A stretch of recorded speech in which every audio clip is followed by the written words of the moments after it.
Hello, সবাইকে স্বাগতম বর্ণার কিচেনে। আর আমার ফেসবুক পেজের নাম কিচেন অ্যান্ড স্টোরিজ। যদি আমার ফেসবুক পেজ আপনাদের ভালো লাগে তাহলে আমার পেজটা অবশ্যই ফলো করতে ভুলবেন না। আর আমার ইনস্টাগ্রাম অ্যাকাউন্টের নাম হচ্ছে বর্ণা রায়ই আছে। আর কিচেন অ্যান্ড স্টোরিজ আমার অ্যাকাউন্ট নামে পেয়ে যাবেন, ফলো করতে ভুলবেন না। তাহলে চলুন আপনাদের সাথে আমি রেসিপিটা শেয়ার করে নিই।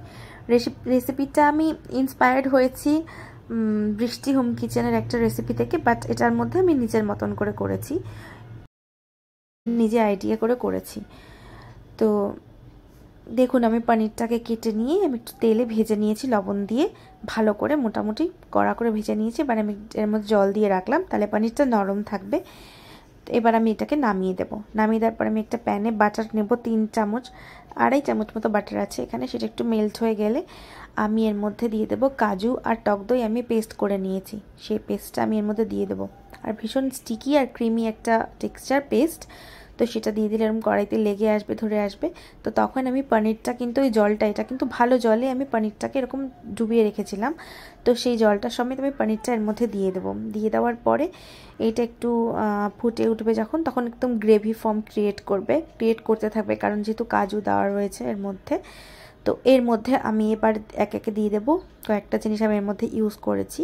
সেটা হচ্ছে, প্রথমে আমি দেবো এর মধ্যে কাসুরি মেথি। কাসুরি মেথিটা দেওয়ার আগে হাতে ভালো করে একটু ক্র্যাশ করে নেবেন।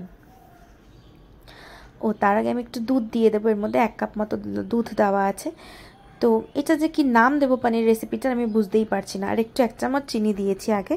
তো সেটা যখন ফুটে উঠবে, চিনিটা যখন মেল্টেড হয়ে আসবে, এটা কিন্তু একদম মিষ্টি মিষ্টি টাইপের রেসিপি নয়, ইনফ্যাক্ট ঝালই হবে, কারণ আমি এটা পোলাওয়ের সাথে খাবো।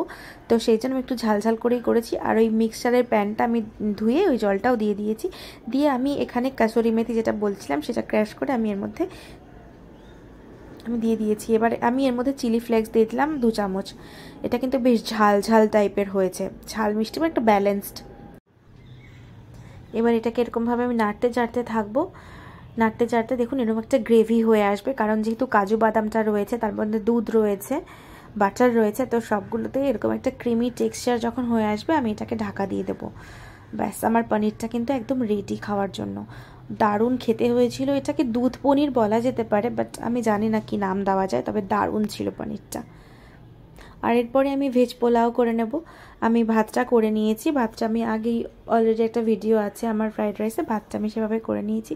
তো ভেজ পোলাও আমি অ্যাকচুয়ালি নবরত্ন পোলাও ভেবেছিলাম করব, কিন্তু নবরত্ন পোলাওয়ের জন্য ফ্রুট পোলাও যেটাকে বলে, কাশ্মীরি পোলাও বলে, ওই পোলাওটাই করার জন্য যেগুলো দরকার সেই জিনিসগুলো আমার কাছে ছিল না, তাই আমি ভেজ পোলাও করেছি।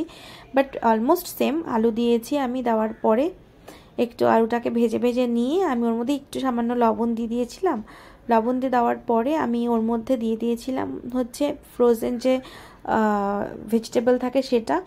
আর তার আগে দিয়েছিলাম কাজু, 1 কাপ স্প্লিটেড কাজু ছিল, 1 কাপ কাজু দিয়ে দিয়েছি, আর কিশমিশ দিয়ে দিয়েছি। আর ভেজটা দিয়ে ভালো করে ভেজে আমি ভাতটাকে এর মধ্যে দিয়ে আমি ভালো করে নাড়িয়ে চাড়িয়ে একটু চিনি দিয়ে, চিনিটা আমি ভাজার মধ্যেই দিয়েছি, চিনিটা কিন্তু মিষ্টি মিষ্টি অলরেডি হয়ে আছে, তবুও আমি ভাতটার মধ্যে চিনি আমি একটুখানি পরে মিশিয়েছিলাম, সেটা আমি এখানে দেওয়া নেই সেটা। আর আমি তারপরে গ্যাসটা অফ করে তারপরে ঘি ছড়িয়ে, গোলমরিচের গুঁড়ো ছড়িয়ে দিয়ে একটু চিলি ফ্লেক্স দিয়ে দিয়েছিলাম, দিয়ে আমি ঢাকা দিয়ে রেখেছিলাম। চিনিটা মেল্ট হয়ে গেলে আমি পোলাওটা সার্ভ করে দেবো। তো আমার বিবাহবার্ষিকী স্পেশাল রেসিপিটা কেমন লাগলো জানাতে ভুলবেন না। যাচ্ছি, টাটা।